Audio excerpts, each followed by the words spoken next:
Hello, ladies and gentlemen. Welcome to everyone who's joined us from Newfoundland and all across Canada. This is a very important day for the Innu Nation of Labrador. Bonjour, mesdames et messieurs, et bienvenue à tous ceux qui se sont joints à nous aujourd'hui, à Terre-Neuve et partout au Canada. Aujourd'hui est un jour très important pour la nation Innu du Labrador.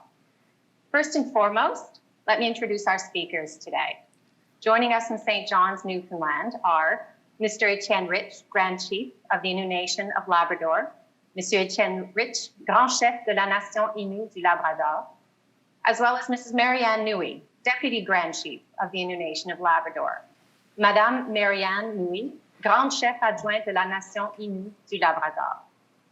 À Toronto, nous avons Mrs. Nancy Clear, founding partner of the legal firm Olthius Clear Townshend. Madame Nancy Clear, associée fondatrice du cabinet d'avocats Olthius Clear Townshend. And we have Mr. Nick Kennedy, an associate at the legal firm Olthius Clear Townshend. Mr. Nick Kennedy, avocat au cabinet Olthius Clear Townshend. Before we get started, I wish to point out to the members of the media that there will be a question period after the formal part of the press conference. Journalists, you may ask your questions by text, and I ask you to limit yourself to one question to begin with. Also, please indicate to whom you're addressing your question. Avant de commencer, je tiens à signaler aux membres des médias qu'il y aura une période de questions après la partie officielle de la conférence de presse. Vous pouvez poser vos questions par texte et je vous demande de vous limiter à une question pour commencer. Aussi, veuillez s'il vous plaît indiquer à qui vous adressez votre question. Maintenant, sans plus tarder, je vais céder la parole au grand chef de la Nation Innu du Labrador, M. Etienne Rich. It is now my pleasure to invite Mr. Etienne Rich, Grand Chief of the Innu Nation of Labrador, to speak. Agora, Mr. Bohogat no inut shehajid magnato hish. Nemenendina wet meg to begnut jechin to do yat chita mustaraja. No gisme Mr. Bostaway wawidan nest sino ganis bedant. Mr. Bostaway.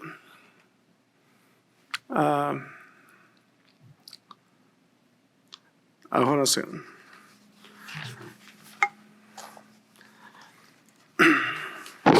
Sorry, I just couldn't see my my notes on the screen,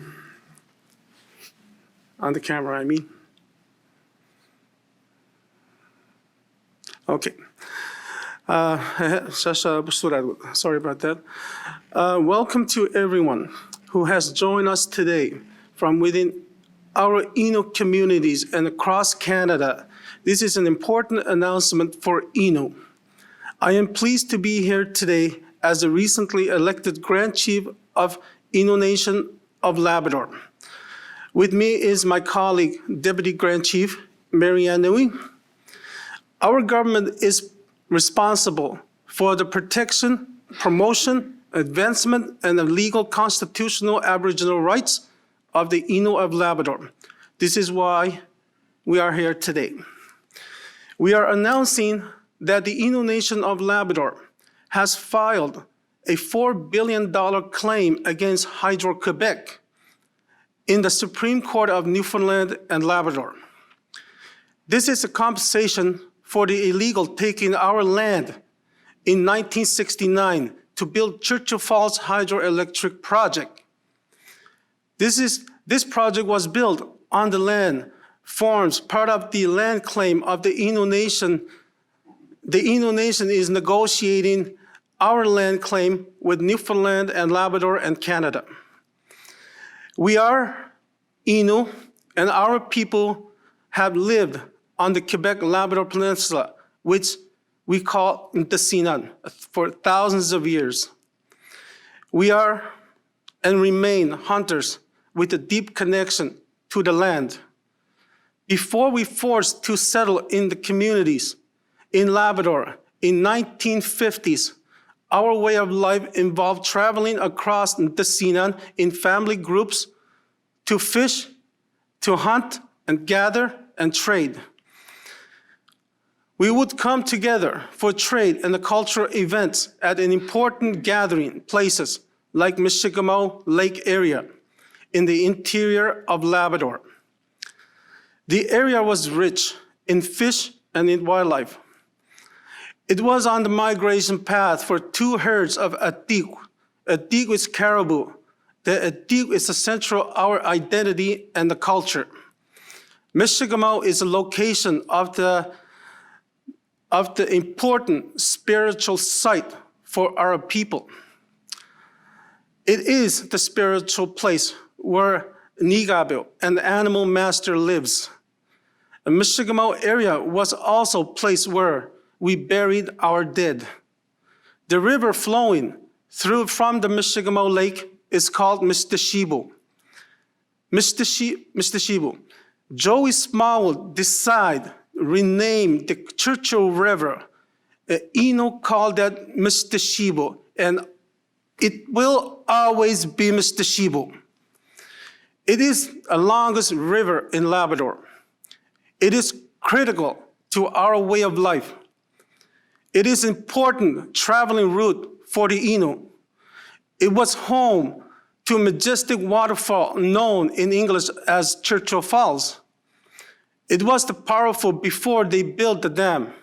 Our elders, many of whom passed away, experienced terrible loss after Churchill Falls Generating Station was built.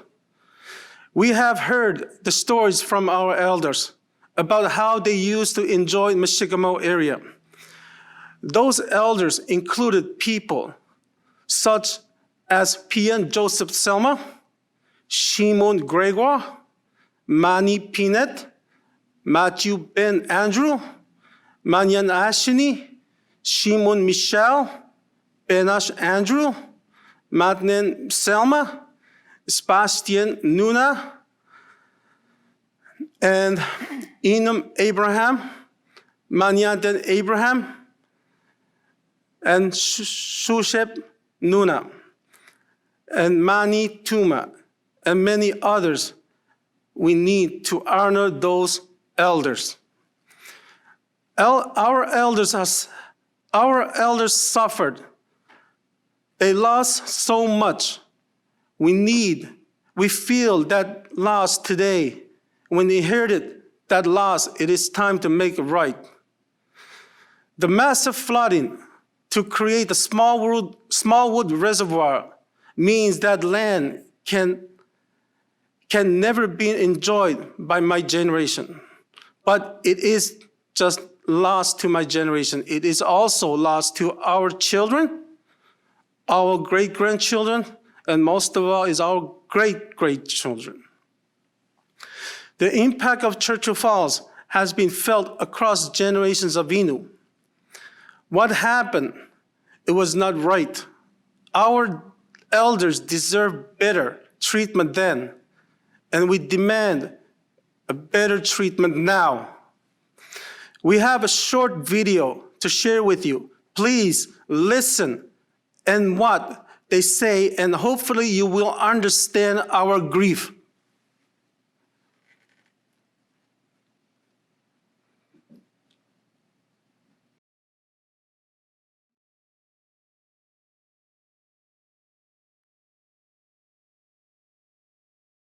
Jo always mentioned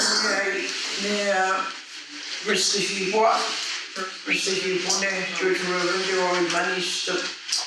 And what has you always done? Because Mokini, we always taking anything to man.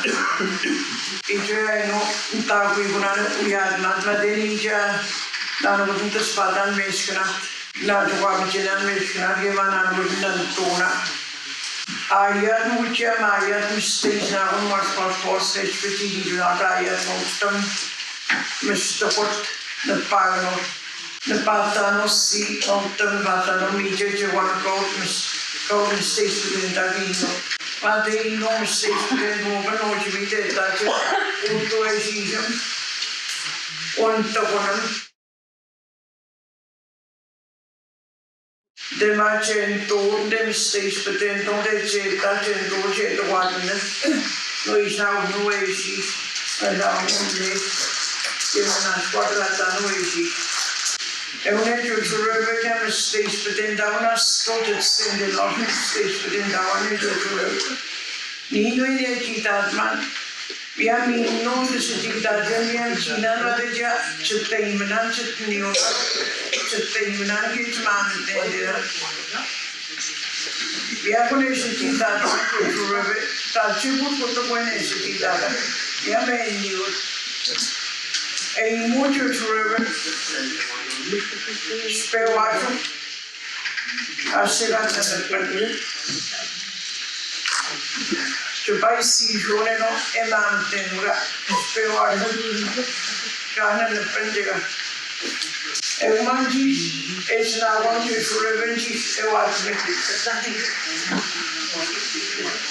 brahma no desu de ni de tu ma dana sno sno the mule with fire jeji samadhi mudia you with my Mana no te spring mate, lan te na te esna warne. Nen sina ne batan. Jen batan. Menu ka to tak Churchill Falls ka na sebeda. When si veda no che no kana no po. Po tu itma we. Tu chon sen man. Si ho che no.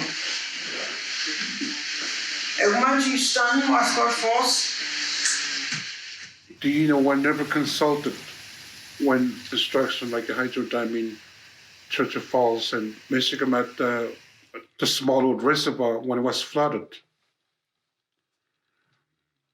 We were never consulted. Do you know one never consulted? My father was never consulted. But still, do you know was the word there was something going on? They knew that there's something going on. Because some of the lakes or some of the rivers that they went to hunt were kind of dry up. So they knew that there was something going on. That the man-made construction like a hydro dam in Churchill Falls and small old reservoir. We have our graveyards being flooded there. Compared to these Muskrat Falls, it's totally different. We were consulted, and we were told what will happen and what to expect of it. We always say that it's our land. We say we call it Nitesinan, and it's our land. And we've been here before, and it is important, I think, for the land, for our children, and for our grandchildren to use it also. We would have been still in the country if we weren't forced to stay back here in the community of Seattle. They will take away everything. My land, they will take away the animals, they will take away everything. But one thing they cannot take away is my spirituality.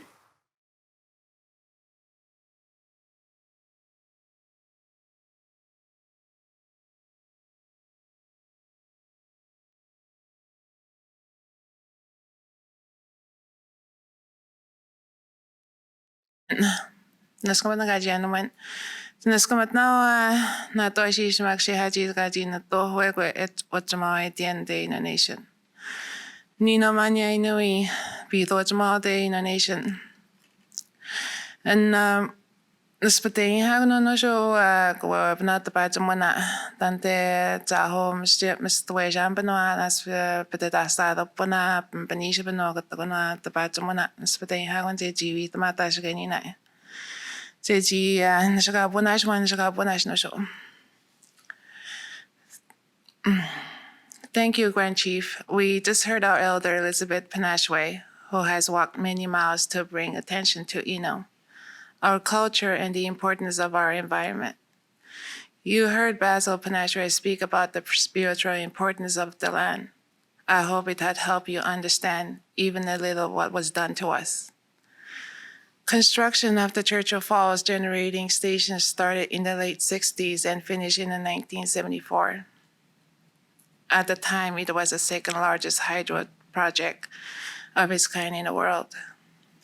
The project transformed the upper Churchill River into the massive 6,527 square kilometers reservoir, causing the flooding of the area in our homeland larger than the Prince Edward Island. Damming the falls and the flooding the lakes above them destroyed the Michigamme area waters and lands. It destroyed the use of our area. It destroyed the habitats of animals living there. Inus whose family had hunted in the region for generations lost their canoes, traps, caribou hide scrapers, and other tools that they stored in the caches along the river edges. Beaver in the headwater ponds froze to death because of the reduced water levels. Salmon where spawning grounds were destroyed. Fish living in the reservoir had been poisoned.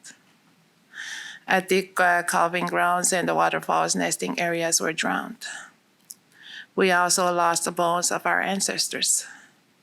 Their burial grounds are now underwater. Can you imagine not knowing what is going to happen in a place where you lived? Can you imagine not understanding the extent of the damage that was going to happen? You know, we're not consulted about this flooding, and we certainly did not consent to it. In fact, we were not even told when the flooding would begin or how much the water would rise. I want to share a story with you of our past leader. His name is Daniel Ashini. He was a Grand Chief of the Innu Nation and a senior land rights negotiator. Daniel passed away a little more than 10 years ago at the age of 49. He was a strong voice for the Innu people, and he spoke many times about the harm that was done to our people and to the land. In an interview, Daniel said, "Our first experience with industrial development was with the Churchill Falls Power Project. We were never consulted or compensated for the use of our land. In fact, we were never even told that below the dam, the Churchill River would be reduced to a trickle, that Churchill Falls would cease to exist, and that our canoes, camps, trap lines, hunting grounds, and the ancestors' burial site would be drowned forever by the Smallwood Reservoir." Daniel also said he had visited a site at the edge of the reservoir with two archaeologists and his uncle. He saw that the reservoir has eroded a hillside and uncovered some Innu graves. Like Daniel, we heard of these stories from different in our communities. For Daniel, when he saw those graves, it really sunk in what had happened. He was very sad to see that those graves had been destroyed, and he moved the remains to a higher ground to rebury them. He said it was completely unforgivable in his opinion. Our elders, our young people, and our elders in both Natwashish and Shehajit know about these terrible impacts. The injustice is still raw for us, for all of us.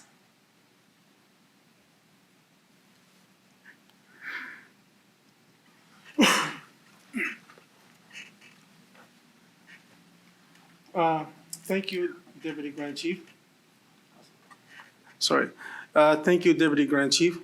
We know what Daniel said is true, and we know must be held accountable. A Churchill Falls project was built by the Churchill Falls Labrador Corporation. This company has only two shareholders, Hydro-Québec and Nalcor Energy. These two companies are responsible for what happened to our land. Nalcor already reached an agreement to partially compensate us. It is Hydro-Québec's turn now. Hydro-Québec is entitled to almost all of the power that comes out the Churchill Falls project because of the 1969 power contract. That contract will remain in place at least until 2041. Many Newfoundlanders and Labradorians are angry about that contract for many reasons. Innu are angry as well because Hydro-Québec destroys so much of our land. The energy from Churchill Falls equals almost the entire amount of energy that Hydro-Québec exports to the United States. Hydro-Québec has made billions of dollars from that contract. It has not paid us a single penny for the damage to our land or damage to our life and to our people. In past 50 years have been difficult for the Innu people. For the longest time, we grieve over the loss of our ancestral land. We have also faced an economic hardship, social challenges. Despair, however, has turned into the resolve to address a major injustice. The Innu of Labrador are seeking compensation from Hydro-Québec for the cultural and environmental destruction caused by a massive Churchill Falls hydro project. We have tried many times to speak with them. They refuse to talk to us. We are extremely disappointed in Hydro-Québec refusing to make responsibility of what they have done to our people and to our land. They should have agreed long ago, compensate us for the damage they have caused. All I can say is it is time at Hydro-Québec to do the right thing. It is 50 years, my God, it is 50 years past due. Thank you. Can't hear you. Can't hear you. What's that? No, sorry. Thank you very much, Grand Chief Étienne Rich. Je vais maintenant inviter Mme Nancy Clear à prendre la parole. Suite à son allocution, c'est M. Nick Kennedy qui fera un résumé de ce qui a été dit en français. Donc, I will now invite Mrs. Nancy Clear to speak. And after Mrs. Clear speaks, Nick Kennedy will summarize what's been said in French. Nancy? Thank you very much. So I've worked as a lawyer for the Innu Nation in Labrador for almost 30 years. And this has given me the great privilege of getting to know the Innu people and learn about their history and culture. It's also meant that I have gained a lot of firsthand knowledge about the injustices that they have faced and that they continue to face. In the past decades, many Innu elders have passed on without seeing justice done for the damage that they suffered because of this project.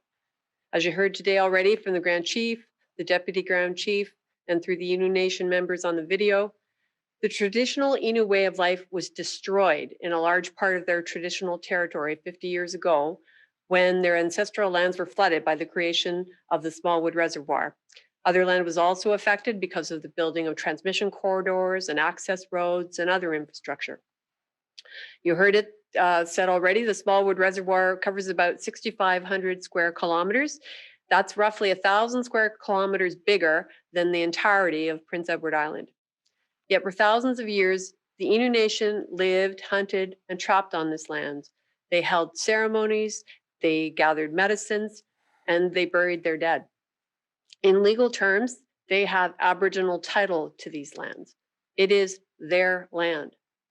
The flooding submerged many areas of cultural, historical, and spiritual significance in the Meshkomau area. The respected Innu elder, Elizabeth Panashwe, who you heard on the video, talked about how much irreparable damage was done to the river and how they cried in their hearts seeing all the damage that has been done. As the previous Innu speakers have stressed, the damming of Mistishipu was done without advance warning, without consultation, and still to this day, without compensation from Hydro-Québec. The bill is 50 years past due. Hydro-Québec played an essential role in the construction of the Churchill Falls project. To put it simply, without Hydro-Québec, there would be no Churchill Falls project. They provided extensive financial guarantees, completion guarantees, guarantees for cost overruns. In 1969, they signed the long-term contract to buy virtually all the power and energy from this project up until 2041. The project was built to meet Hydro-Québec's technical requirements. Hydro-Québec itself built a new major transmission line in Quebec to accept all the electricity that came to the Quebec-Labrador border. Without Hydro-Québec, this damage would not have been done to the Innu land. So as part of the Innu Nation's legal team, I'm going to highlight some of the key elements of our case. First, and this is no surprise, under Canadian law, no one is allowed to steal someone's land from someone else. But that is exactly what Hydro-Québec has gotten away with for the past 50 years by flooding and using Innu land without their permission. The Innu have signed no treaties in Labrador, so this project was in fact built on Innu land, unceded Innu land. Secondly, Hydro-Québec has made tens of billions of dollars by taking the power from Churchill Falls and selling it to Vermont, Massachusetts, New York, and other US states. The Innu have received nothing from Hydro-Québec to compensate them. Some of you might wonder why it took 50 years to launch this court case. Well, to begin with, as the Grand Chief alluded to, the Innu of Labrador faced denial of respect for their Aboriginal rights, and they faced a lot of social challenges as a result. They weren't in any position to be able to take strong action in the late 1960s and the 70s in order to protect and advocate for their rights when this project was being built and for many years after the damage was done. The services in the Innu communities of Shahaji and Davis Inlet and now Natuashish were provided at levels below even the extremely inadequate level of services to other First Nations with Indian reserves in Canada. This was found by the Canadian Human Rights Commission in 1993, 20 years after this project was built.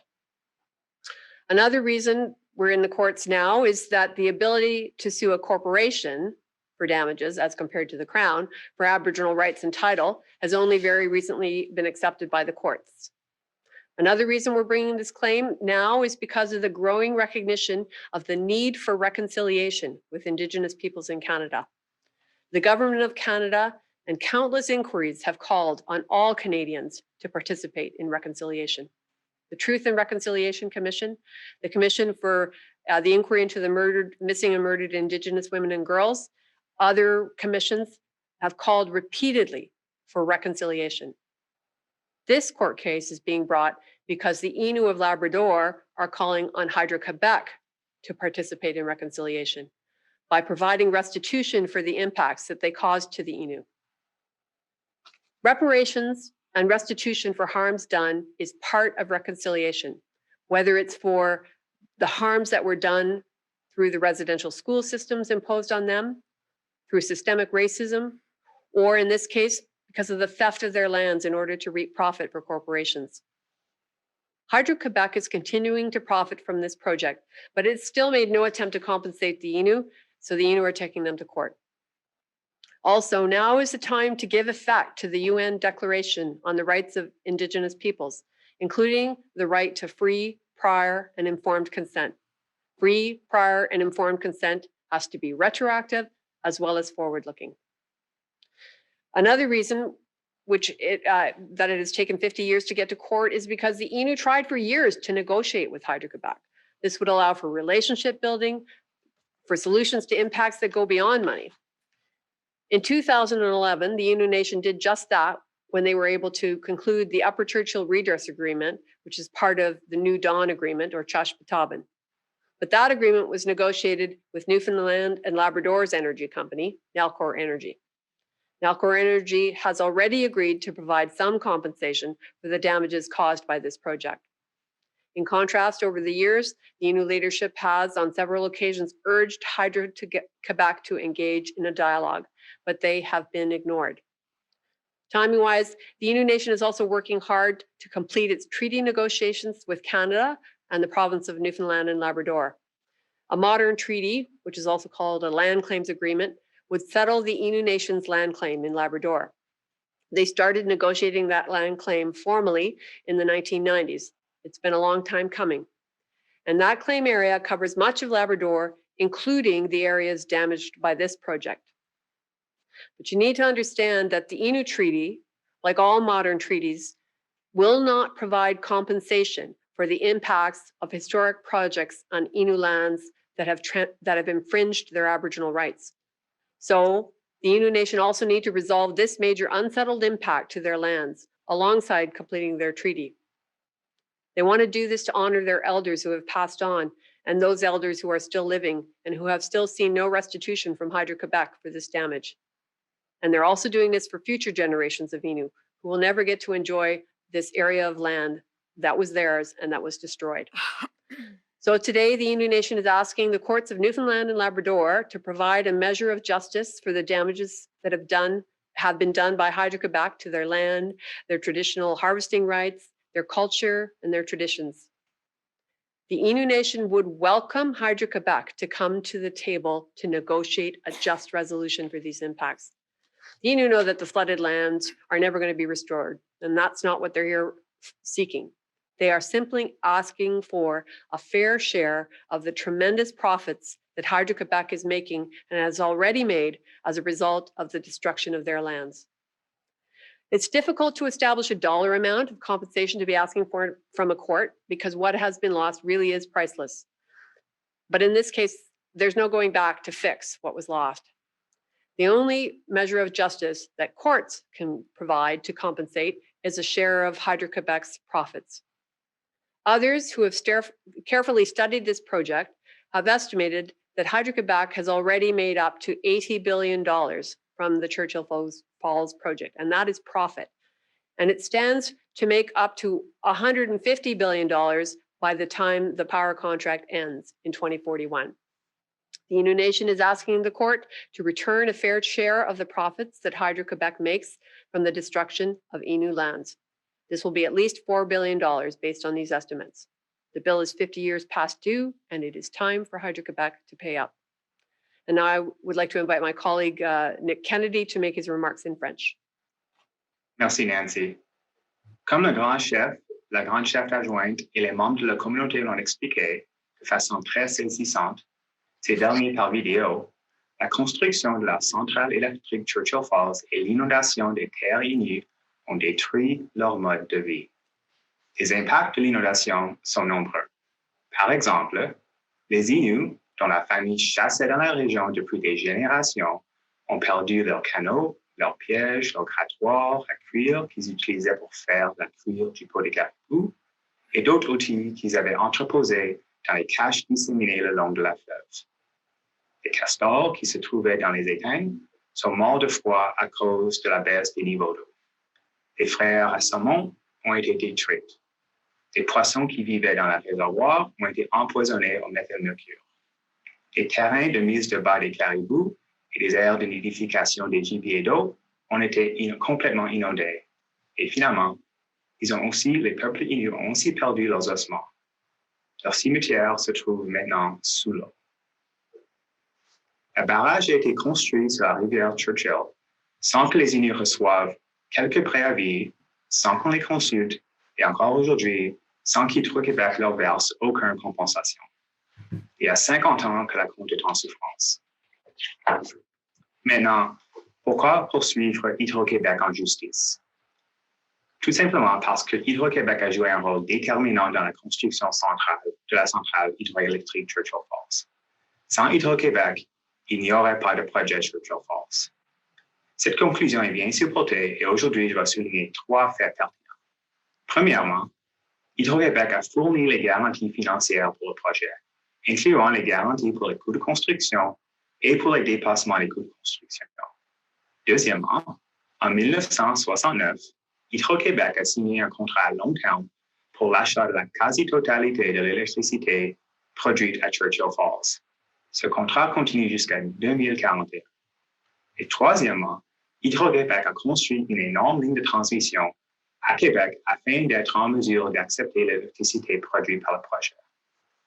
En effet, le projet a été construit aux spécifications techniques d'Hydro-Québec pour que Hydro-Québec puisse recevoir l'électricité. Encore une fois, sans Hydro-Québec, les dommages subis par les peuples Innu décrits précédemment n'auraient jamais été causés aux terres ancêtres des Innu. J'aimerais mettre en lumière certains éléments clés de notre cause. Premièrement, en vertu de la loi canadienne, personne n'est autorisé à voler les terres d'un tiers. Je crois qu'on peut tout accepter ce principe. Pourtant, c'est exactement ce qu'Hydro-Québec a fait au cours des 50 dernières années, en inondant et en utilisant les terres ancestrales des Inuits sans obtenir leur permission et sans payer la compensation.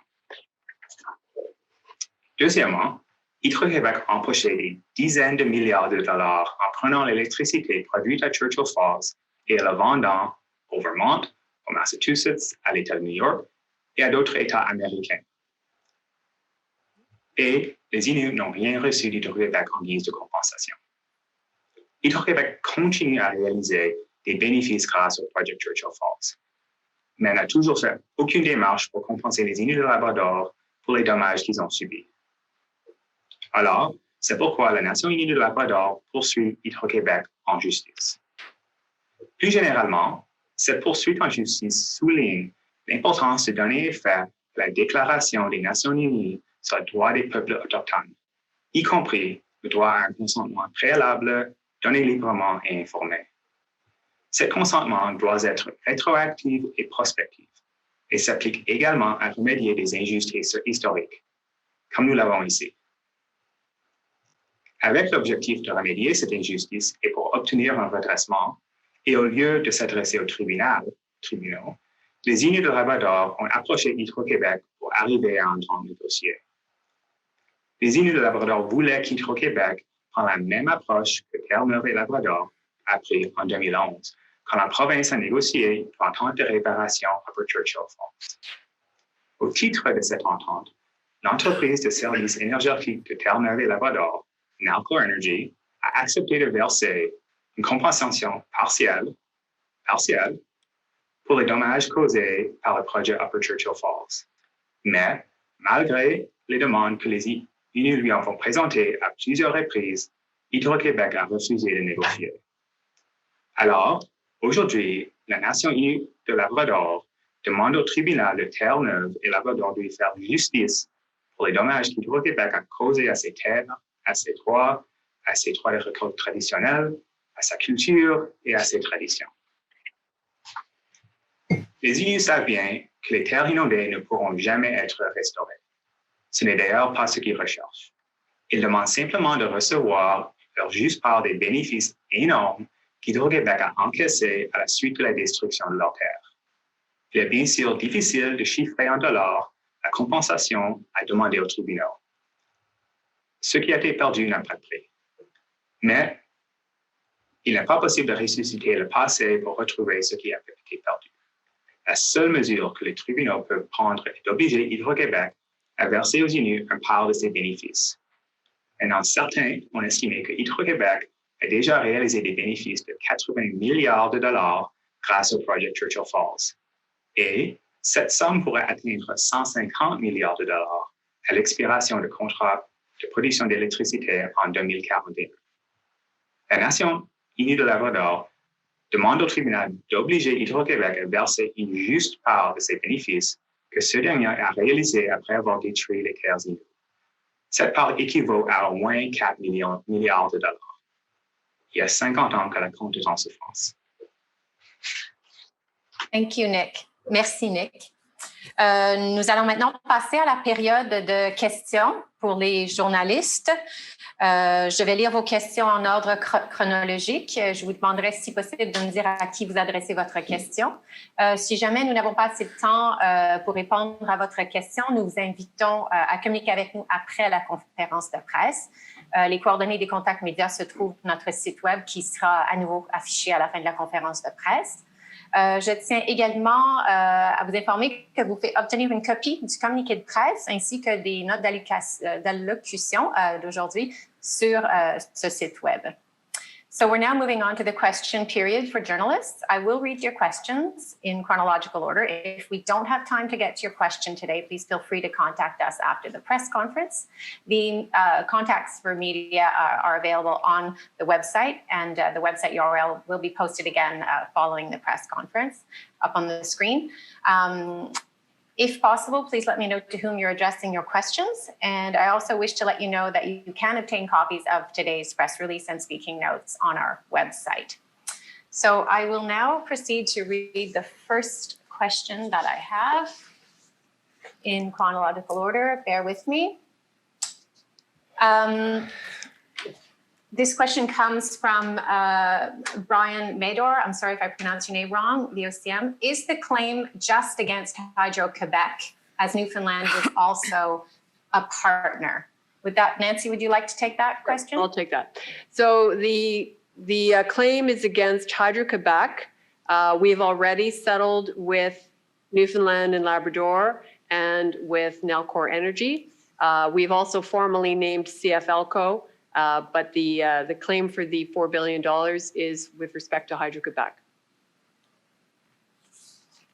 Okay, thank you. I have a question from François Carabin, Journal Métro. Other than financial compensation, would you expect more from Hydro-Québec? For example, the withdrawal from the contract. In French, hormis la compensation financière, qu'attendez-vous d'Hydro-Québec? Par exemple, son retrait du contrat. Who would like to take that? Nancy? Do you want me to take that, Grand Yes. Chief? Yes, Okay. please. Yeah. Yeah, well, our case is not about the contract. We're not challenging the contract. We're not in a position to challenge the contract. We're not a party to it. Our case is with respect to the damages done to the Aboriginal title and the Aboriginal rights of the Innu. So that is not something that we're opening up. We wouldn't have negotiations with Newfoundland and Labrador and Nalcor at the table. This is a claim against Hydro-Québec and doesn't involve the other parties. Okay, thank you. The next question that I have here, okay, this is a question from Julien Arsenault at La Presse Canadienne, and it's addressed to Grand Chief Etienne Rich. Why does Hydro-Québec does not want to engage with you? Can you provide details of what they have been telling you over the years? When was the last time that you tried to engage with Hydro-Québec? Is there any hope for negotiations to reach a settlement? Well, hello. Well, the answer is we've been trying for so many years to set the table with the Hydro-Québec and to discuss all the damages they've been having doing in our land, in our inside land claim Innu territory. And the last time we tried to we sent a letter to the CEO in Hydro-Québec. That was last year, 2019, which is we never had any response from Quebec Hydro, and we never get anything like from them. Like every time we try to sit down with them, they're always avoiding us, and as well well, this is the thing. Like we are prepared to go to court, like, or if there's going to be an open negotiation, like we're happy to do that as well, and that's the position we're taking right now. Thank you, Grand Chief. I have a question from Ashley Fitzpatrick at All Newfoundland Labrador. Can you give some more description as to how you came to the $4 billion figure? Apologies if this is addressed, but is it a certain percentage of profit rooted in any other settlements? Nancy, can you answer that question, Nancy? Sure, I'll answer that. Well, we're looking at a fair share of Hydro-Québec's profits, and it's hard to come to an estimate. There's no formulaic approach to that. What we do know is, we've studied writers like James Feehan, who's a doctor at Memorial University of Newfoundland. He's given estimates of $1 to $2 billion per year that are being made by Hydro-Québec in profits from this project. So we tried to come up with a fair estimate to reflect the extent of the damage. It's not based upon other settlements. It's based upon a fair estimate looking at this project and the impacts on the Innu people. Thank you, Nancy. Est-ce qu'il y a d'autres questions? Sur mon écran, je n'en vois pas d'autres. Are there any more questions? For the moment, we've addressed all the questions that have been asked from journalists.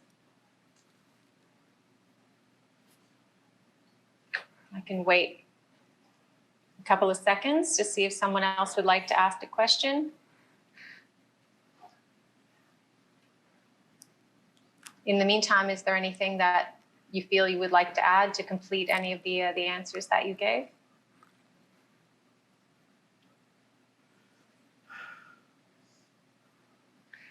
It would appear that there are no more questions. Okay, so if there are no more questions, thank you very much. I do have a follow-up question coming from Ashley Fitzpatrick. J'ai une autre question de Ashley Fitzpatrick. Ce ne sera pas très long. Merci. Also, I have a question now from Lindsay Bird at CBC. What happens next in this case, in legal terms? Nancy, can you answer that question? Sure. Well, obviously, Hydro-Québec has to read the claim.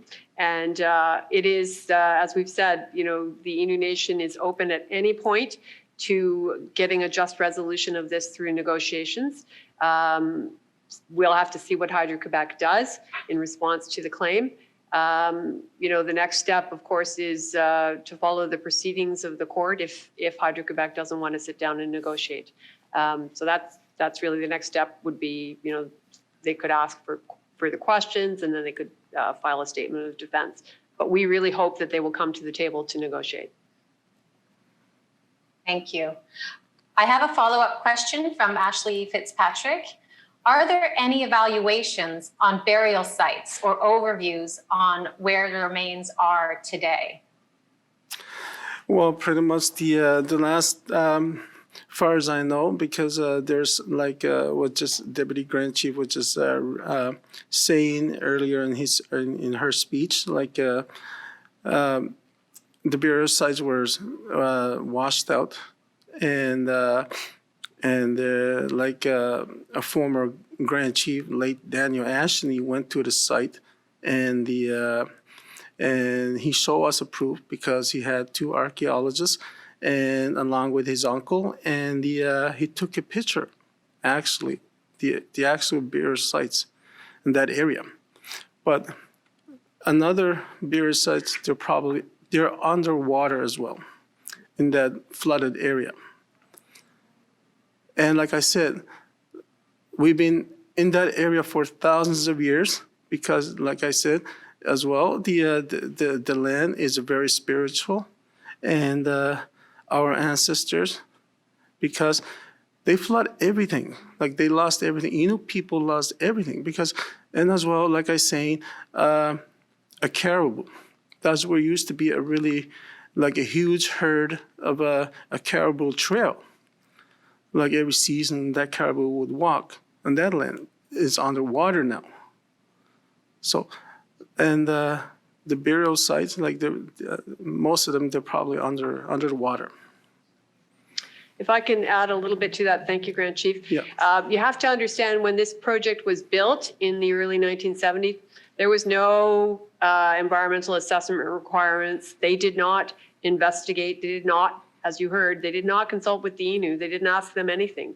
The Innu didn't even know what was going on. So they couldn't even tell them that their burial sites were there because there was no process to do so and they weren't contacted. Thank you.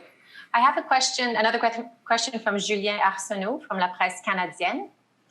If Hydro-Québec agrees to negotiate, would the claim be pulled or would it stay as it is until there's a settlement? Nancy, can you answer that question? Sure. Well, You don't pull a claim until you've settled it. That's how it works. We brought this claim because this is a claim that is very important to make, and but you don't ever settle a claim. You don't ever pull the lawsuit until you've actually settled the claim. That's how it works. Can I say something about that, please? Sorry, we can't hear her. Can you hear me? I would like to share my opinion on that. Innu Nation, has been arguing with this for over 50 years. And we brought this claim against Hydro-Québec, and I believe it's very important. It's important to honor our elders that was passed on for the last 50 years. The land and the river, it has been destroyed, and there is no way we can reclaim that, and there's no way we can bring back the animals and the elders and the fish that was in the water that were destroyed. And I think it's very important. All those animals and fish were significant to Innu. And the caribou that was there, the caribou is one thing that the public have to understand about Innu is that the caribou is part of our identity and it's our culture. And as a Innu Nation member, I'm not that. I think we're in the right approach, and we're going forward with this approach. And I stand by this decision, just to honor the elders and to honor our future generation. Thank you. Thank you, Deputy Grand Chief. I have another question from Ashley Fitzpatrick. Would the Innu Nation object to any further Churchill River development prior to any settlement? Can you repeat that? Yes. Would the Innu Nation object to any further Churchill River development prior to any settlement? Well, that's the other thing, eh? Well, that's the other thing that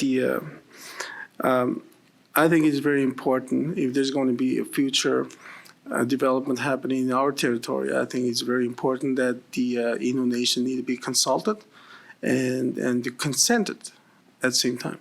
And I think that's a very important step in the if any development happening in our territory. I think if you want to add that more with that answer there, Nancy, you're more welcome to do it. No, I think you've answered it very sufficiently, Grand Chief. Yeah, thanks. Okay. Do we have any further questions? I'm not seeing any up on my screen here. We're just about out of time, but if you'd like to get in a last question, please do so. Si vous souhaitez poser une dernière question, s'il vous plaît, n'hésitez pas.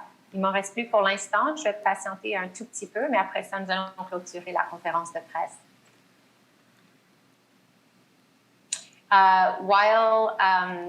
Just before I close it off, I just wanted to mention that on the website, 50 years past due, you'll see the URL when this is done, there are actually photos of those unearthed grave sites right on the homepage, so you can see some of that devastation. Je voulais juste noter qu'il y a des photos justement des ossements qui ont été dévoilés, déterrés à cause des inondations sur le site web, dont l'URL sera affichée sous très peu.